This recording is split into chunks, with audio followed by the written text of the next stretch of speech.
சொத்து குவிப்பு மேல்முறையீட்டு வழக்கில் தண்டனை உறுதி செய்யப்பட்டதை அடுத்து சசிகலா, சுதாகரன், இளவரசி ஆகியோர் நீதிமன்றத்தில் ஆஜராக சென்று கொண்டுள்ளனர்.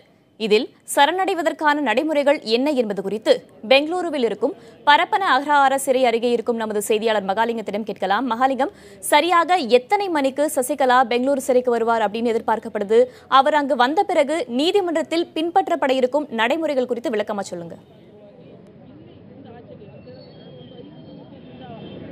வேதவள்ளி, நான் தற்பொழுது பரப்பன அக்ரஹாரத்தினுடைய சிறை வளாகத்திற்கு வெளியே இருக்கிறோம். இன்று காலையில் பரப்பன அக்ரஹாரத்தினுடைய வாசல் வரைக்கும் காவல்துறையினர் அனுமதித்தார்கள். அதற்கு பிறகு 3 மணிக்கு பிறகு அங்கிருந்து ஒவ்வொரு ஊடகக்காரர்களாக வெளியேற்றினார்கள். தற்பொழுது இந்த சாலை முழுவதும் வெறிச்சோடி கிடக்கிறது. முற்றிலும் இந்த பகுதி காவல்துறையினுடைய கட்டுப்பாட்டிற்குள் கொண்டு வரப்பட்டிருக்கிறது. இந்த பகுதியில் கிட்டத்தட்ட 500க்கும் மேற்பட்ட போலீசார் குவிக்கப்பட்டிருக்கிறார்கள். 5:30 மணியிலிருந்து 6 மணிக்குள் சசிகலா, இளவரசி, சுதாகரன் இவர்கள் நேரில் வந்து சரணடைவார்கள் என சொல்லப்பட்டிருக்கிறது. இந்த பரப்பன அக்ரஹார வளாகத்தை ஒட்டியே 36வது நகர நீதிமன்றம் என்பது இருக்கிறது, உரிமையியல் நீதிமன்றம் என்பது இருக்கிறது. அந்த நீதிமன்றத்தில் அவர்கள் ஆஜர்படுத்துகிறார்கள். வழக்கமான குற்ற நடைமுறை நீதிமன்ற நடைமுறை பின்பற்றப்படும் என்ற தகவல் சொல்லப்பட்டிருக்கிறது. குறிப்பாக அவர்கள் நேரில் ஆஜரான பிறகு அவர்களுடைய அங்க அடையாளங்கள் மூலமாக வந்திருப்பவர்கள் அவர்கள்தான் என்பதை உறுதி செய்வார்கள். அதற்கு பிறகு வாரண்டில் அவரிடமிருந்து, பிடியாணையில் அவர்களிடமிருந்து கையொப்பம் பெறுவார்கள். கையொப்பத்தை பெற்று அவர்களை நீதிமன்றத்தில் சமர்ப்பித்து பிறகு பிடியாணை பிறப்பித்து அருகில் இருக்கக்கூடிய பரப்பன அக்ரஹார மத்திய சிறைக்கு கொண்டு சென்று அடைப்பார்கள். தற்பொழுது இங்கு அதிமுகவினரும் இந்த பகுதியில் வந்திருக்கிறார்கள். தொடர்ந்து அவர்களும் ஒரு பகுதியில் நின்று கொண்டிருக்கிறார்கள். பேசலாம், அவரிடம் பேசலாம். நீங்க இங்க எங்கிருந்து வந்திருக்கீங்க?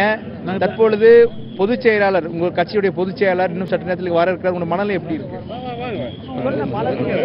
நாங்கள் தருமபுரி மாவட்டம் பாலக்கோடு தொகுதியில் பாலக்கோடு ஒன்றிய கழக செயலாளருங்க. நாங்கள் எல்லாம் வருத்தமாக இருக்கிறோங்க. அம்மா அவங்க வந்து 4 வருஷன்றது எங்களுக்கு 4 நாள் மாதிரி மீண்டும் வருவாங்க, மீண்டும் பொதுச் செயலாளர் ஆவாங்க. அம்மா தான் மீண்டும் முதலமைச்சர் ஆவாங்க. இப்போ தற்போது வந்து எடப்பாடி பழனிசாமி அண்ணன் அவர்களே இன்னைக்கு கட்சியினுடைய தலைமையை அறிவிச்சுங்கிறாங்க. அம்மா வந்து இது பண்ணிக்கிறது இது தர்ம சங்கடமாக நாங்கள் இருக்கிறோங்க. நீங்கள் எப்படி பார்க்குறீங்க? ஏன்னா ஒரு தலைமையே ஒரு சிறைவாசத்தை அனுபவிக்க போகிறாங்க. ஒரு கடுமையான நெருக்கடியாக இருக்குல்ல, நீங்கள் எப்படி பார்க்குறீங்க? இன்றைக்கு புரட்சி தலைவர் எம்ஜிஆர் அவர்களால் தோற்றுவிக்கப்பட்ட அனைத்து இந்திய அண்ணா திராவிட முன்னேற்ற கழகம், புரட்சி தலைவி அம்மா அவர்களால் நிர்வகிக்கப்பட்ட இன்றைக்கு அகில இந்திய அரசியல் களத்திலே 3வது மாபெரும் அரசியல் இயக்கமாக இன்றைக்கு இயங்கிக் கொண்டிருக்கின்ற அனைத்து இந்திய அண்ணா திராவிட முன்னேற்ற கழகத்தை இன்றைக்கு தமிழ்நாட்டினுடைய புரட்சி தலைவர் அம்மா அவர்களால் அறிமுகப்படுத்தப்பட்ட இன்றைக்கு தமிழகத்தினுடைய 12 கோடி மக்களினுடைய இணை துரோகி ஓ பன்னீர்செல்வம் அவர்கள் இன்றைக்கு RSS பாஜகவோடு இன்றைக்கு கைகோர்த்து கொண்டு இன்றைக்கு அவர்களோடு இந்த அனைத்து இந்திய அண்ணா திராவிட முன்னேற்ற கழகத்தை தமிழகத்து அரசியலில் இருந்து முடக்கிவிட்டு இன்றைக்கு பாஜக பன்னீர்செல்வனுடைய வாயிலாக இன்றைக்கு தமிழகத்திலே நாம் இவரிடம் பேசலாம். இப்போ தற்பொழுது இங்க வந்திருக்கீங்க, நீங்க எங்கிருந்து வந்திருக்கீங்க? எது மாதிரியான மனநிலை உங்களுக்கு இருக்கு? நாங்கள் தருமபுரியிலிருந்து வந்துக்கிறோங்க. அம்மா வந்து சிறைக்கு வந்து தண்டனை கொடுத்துறாங்க. அதை வந்து நாங்கள் தற்காலிகமாக நினைக்கிறோங்க. மீண்டும் அம்மா வந்து ஜாமீனில் வருவாங்க, மறுபடியும் முதலமைச்சராக பொறுப்பு இருப்பாங்க. இங்க இருக்க அதிமுக தொண்டர்கள் பார்த்தீங்க, அவங்க சிலர்ல கருப்பு சட்டையில் வந்திருக்காங்க. தொடர்ந்து இந்த பகுதியில் ஏராளமான பொதுமக்களும் வந்திருக்காங்க இங்க நடக்கிற விஷயங்களை பார்க்கறதுக்கு. வேதவள்ளி, மகாலிங்கம், கண்டிப்பா அங்க அதிமுகவை சேர்ந்த தொண்டர்கள் பேசிய காட்சிகளை நம்ம பார்த்தோம். அதிமுக தொண்டர்களை தவிர்த்து அதிமுகவை சேர்ந்த முக்கிய நிர்வாகிகள் யாரேனும் அங்க வந்திருக்கிறார்களா? அந்த சிறைக்கு அருகே, அந்த நீதிமன்றத்துக்கு அருகே பல காவல்துறையினர் குவிக்கப்பட்டிருக்கிறார்கள். அங்கு மட்டும்தான் காவல்துறையினர் குவிக்கப்பட்டிருக்கிறார்களா, அல்லது பெங்களூருக்கு உள்ள வந்த பிறகு முக்கிய வீதிகளில் அவர் வருவதற்கான வாய்ப்பு இருக்கிறதே, அங்கேயும் காவல்துறையினர் குவிக்கப்பட்டிருக்கிறார்களா? நீங்கள் இங்கு பார்க்கலாம், அதிரடிப்படை போலீசார் இங்கு குவிக்கப்பட்டிருக்கிறார்கள் இந்த வளாகம் முழுவதும் என்பதை பார்க்கலாம். இந்த வளாகத்தை தாண்டி குறிப்பாக ஒசூரிலிருந்து பெங்களூரு வரக்கூடிய அந்த முக்கிய சாலைகளிலும் பாதுகாப்பு என்பது பலப்படுத்தப்பட்டிருக்கிறது. இரு மாநில எல்லையிலும் பாதுகாப்பும் கண்காணிப்பும் பலப்படுத்தப்பட்டிருப்பதாக காவல்துறையினர் தெரிவித்திருக்கிறார்கள். மேலும் ஒசூரிலிருந்து பெங்களூரு வரக்கூடிய முக்கிய சாலையின் இருபுறமும் வாகனங்கள் நிறுத்த போலீசார் தடை விதித்திருக்கிறார்கள்.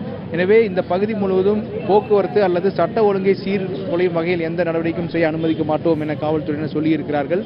மேலும் இப்பொழுது கிடைத்த தகவல் என்னவென்றால், இந்த வழக்கில் சசிகலா உள்ளிட்ட 3 பேர் எந்த நீதிபதியிடம் ஆஜராக இருக்கிறார்களோ அந்த நீதிபதி அஸ்வத் நாராயணன், அந்த நீதிபதி தற்பொழுது இந்த வளாகத்திற்குள் வந்திருக்கிறார்.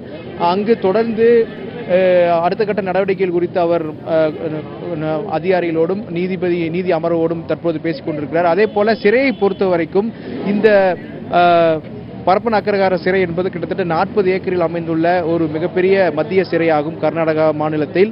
இந்த சிறையில் கிட்டத்தட்ட இப்போது 4500 கைதிகள் இந்த சிறையில் தற்பொழுது அடைத்து வைக்கப்பட்டிருக்கிறார்கள்.